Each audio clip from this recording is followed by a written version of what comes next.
ஏன் பாரம் சுமந்து தவிக்கிறீர்கள்? பாவத்தின் பாரம் ஒரு பக்கம், வியாதியின் பாரம் ஒரு பக்கம், கடன் பிரச்சனை என்கிற பாரம் ஒரு பக்கம், வேலை இல்லை என்கிற பாரம் ஒரு பக்கம், குழந்தை இல்லையே என்கிற பாரம் ஒரு பக்கம், மனிதருடைய நிந்தைகள் நெருக்கங்கள் என்கிற பாரம் ஒரு பக்கம். பாரம் சுமந்து சுமந்து இழைத்து போன நிலைமையில் இருக்கிறீங்க. என்னிடத்தில் வா, come on to me, I will give you rest.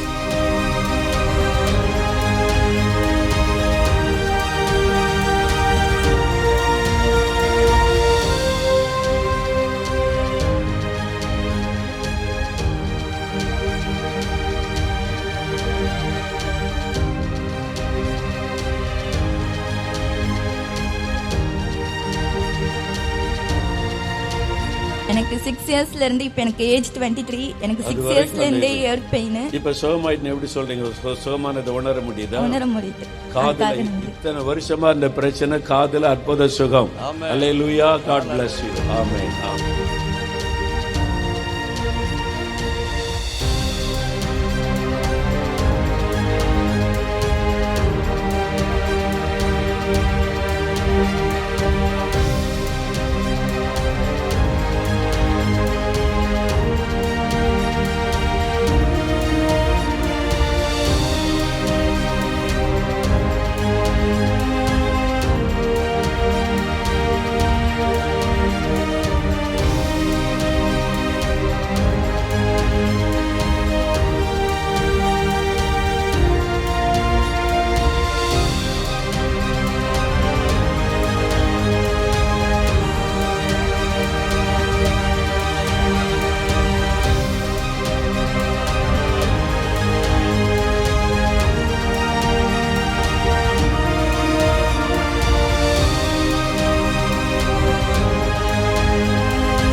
ஐக்கியம், இவ்வளவு பாஸ்டமா இருக்காங்கல்ல, இந்த ஊழியர்களுடைய ஐக்கியம், அவங்க ஒரு பெரிய டீமாக குழுவாக வந்து நாங்கள் யாரை செய்ய போறீங்கன்னு கேட்டபோது, நாங்கள் நந்தம்பாக்கம் பகுதியில் இருக்கிற எல்லா சபை ஊழியர்களும் ஒன்றிணைந்து இதை செய்ய போகிறோம் என்று அது தேவனை சந்தோஷப்படுத்தினார்.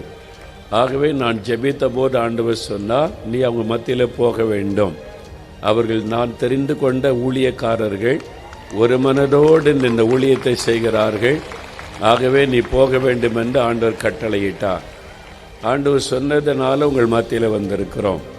சொன்ன மாதிரி இந்த மைதானம் சின்னதாக இருக்கிறே அப்படின்ற செய்தியெல்லாம் எனக்கு சொல்லப்பட்டது. நான் சொன்ன சின்னதோ பெருசோ கர்த்தர் போக சொல்கிறார், நாம் போக வேண்டும். ஆண்டவர் சொன்னதுனால தான் உங்கள் மத்தியிலே நாங்கள் வந்திருக்கிறோம். அதில் எல்லா பாஸ்டர்ஸ்களுக்காக ஆண்டவருக்கு ஸ்தோத்திரம். எப்படி ஊராட்சி மன்ற தலைவர் அவர்கள் அவங்களே முன்னின்று இடங்களையெல்லாம் ஒழுங்கு பண்ணி கொடுத்து அவங்களுக்கு ஒரு பெரிய சந்தோஷம். அது மாத்திரம் அல்ல, போன வருஷமே அவங்க ஒரு தீர்க்க தரிசனமாக சொல்லியிருக்கிறாங்க, அடுத்த முறை அண்ணனை கூப்பிடுங்கள் என்று சொல்லி ஆண்டவர் அவருடைய அந்த விருப்பத்தை கனப்படுத்தி ஆண்டவர் இங்கே கொண்டு வந்திருக்கிறார். அதற்காக ஆண்டவருக்கு ஸ்தோத்திரம். பல சபைகளில் இந்த வாலண்டியர்ஸ் நீங்கள் வந்து உதவியாளர்களாக உதவி செய்கிறீங்க. கர்த்தர் உங்கள் ஒவ்வொருவரையும் ஆசீர்வதிப்பார்.